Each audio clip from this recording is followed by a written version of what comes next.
स्वागत है आप सभी का हमारे YouTube चैनल में। आज हम भाषा भारती कक्षा 6वीं का 20वां पाठ पढ़ेंगे, जिसका नाम है रुपए की आत्मकथा।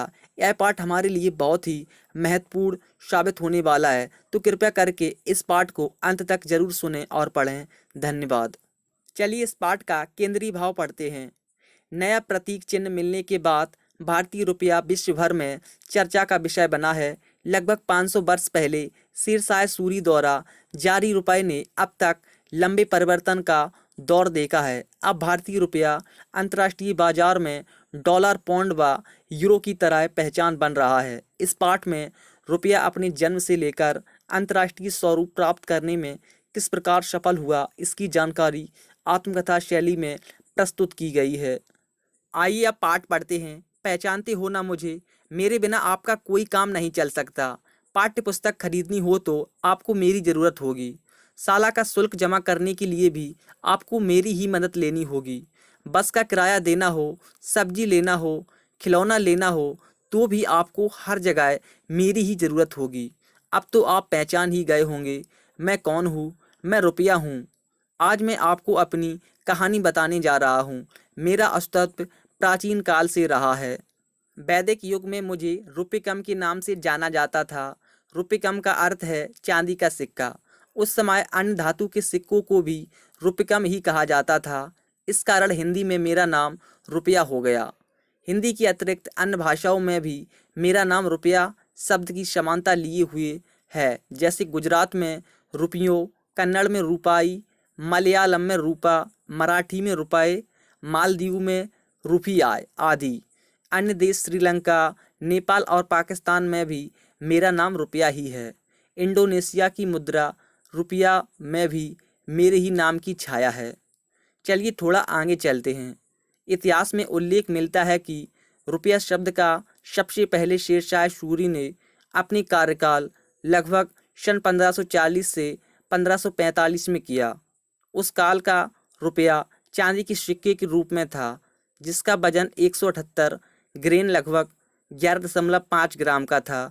उस समय तांबे और सोने के सिक्के भी चलते थे, पर उनके नाम अलग थे। तांबे का सिक्का दाम और सोने का सिक्का मोहर कहलाता था।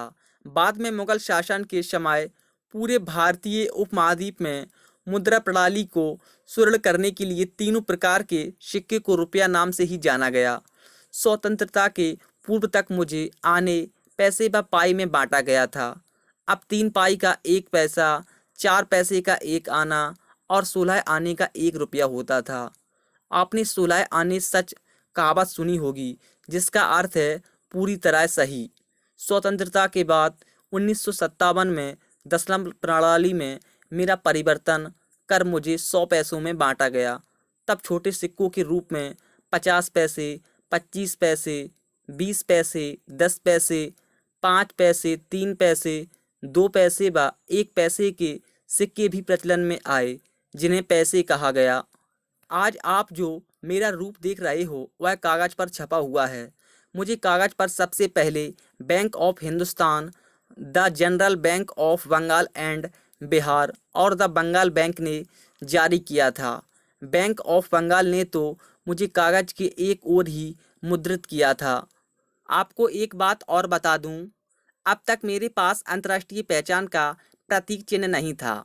इससे पूर्व अमेरिकी डॉलर, ब्रिटेन के पाउंड स्टर्लिंग, जापानी येन व यूरोपीय संघ की मुद्रा यूरो को ही अंतर्राष्ट्रीय प्रतीक से जाना जाता था। 15 जुलाई 2010 से मुझे एक नई पहचान मिली। यह पहचान रुपए के रूप में है। यह पहचान मुझे पाकिस्तान, नेपाल व श्रीलंका की मुद्रा रुपया से अलग पहचान दिला रही है। इस पहचान के कारण अब विदेशों में आर्थिक व्यवहार आसान हो गया है। पता है आपको मुझे यह पहचान किसने दिलाई है? मुझे रुपए के रूप में प्रस्तुत करने वाले हैं भारतीय प्रौद्योगिकी संस्थान के प्राध्यापक श्री उदय कुमार। मेरे इस प्रतीक से देवनागरी लिपि को अंतर्राष्ट्रीय महत्व मिला है। साथ ही मेरे इस प्रतीक की डिजाइन तैयार करने के लिए उन्हें 2.5 लाख की राशि पुरस्कार में मिली है। भारतीय मुद्रा के इतिहास में भी उनका नाम अमर हुआ है। बातें तो और बहुत सी हैं, पर फिर कभी, अभी इतना ही। उम्मीद करता हूँ आप लोगों को यह पाठ पढ़कर अच्छा लगा होगा और आपको बहुत ही महत्वपूर्ण जानकारी मिली होगी। अगर इस पाठ को पढ़ने में मुझ पे कोई गलती हुई हो उसे माफ़ करना। धन्यवाद।